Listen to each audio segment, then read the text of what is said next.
ఒక ఊర్లో సోమయ్య అనే ఒక ఆయన నెయ్యి, పాలు, పెరుగు, పనీర్ లాంటివి తన ఇంట్లోనే తయారు చేసుకుని చిన్నగా అమ్ముకుంటూ ఉండేవారు. ఒకరోజు వాళ్ళ ఊర్లోకి తన ఫ్రెండ్ అయిన ఒక సూపర్ మార్కెట్ ఓనర్ వచ్చి, నీ దగ్గర ఉన్న డైరీ ప్రొడక్ట్స్ అన్ని నాకిచ్చి దానికి బదులుగా నీకు కావలసిన సరుకులు ప్రతి నెల తీసుకెళ్ళు అని చెప్తారు. ఒప్పందం ప్రకారం సోమయ్య ప్రతి నెల పన్నీర్, పెరుగు, పాలు లాంటివి తెచ్చి తనకు కావలసిన పంచదార, ఆయిల్ లాంటివి తీసుకుని వెళ్తూ ఉండేవాడు.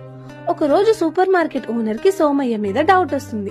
అసలు ఇతనిచ్చే ప్రొడక్ట్స్ అన్ని కరెక్టేనా అని ఒక పన్నీర్ ని వేయింగ్ మెషిన్ మీద పెట్టి వే చేస్తాడు. చూడగానే కేజీ పన్నీర్ కాస్త 900 గ్రాములు మాత్రమే ఉంటుంది. అది చూసిన సూపర్ మార్కెట్ ఓనర్ కి చాలా కోపం వచ్చి సోమయ్యని పిలిచి, అసలు నీ దగ్గర నుంచి ఇలా నేను ఊహించలేదు అని తిడతాడు. దానికి సోమయ్య, అయ్యో నేను పల్లెటూరులో ఉంటాను, నా దగ్గర ఇలాంటి ఎలక్ట్రిక్ మిషన్లు లేవు.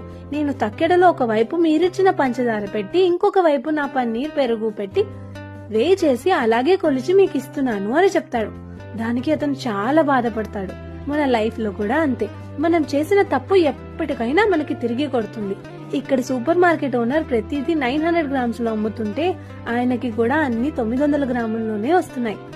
కాబట్టి ఎప్పుడైనా ఏదైనా సరేలే అని చేసేస్తాం, కానీ అది ఎలాగో అలా చుట్టూ తిరిగి మన వైపే వచ్చి కొడుతుంది. ఆలోచించండి.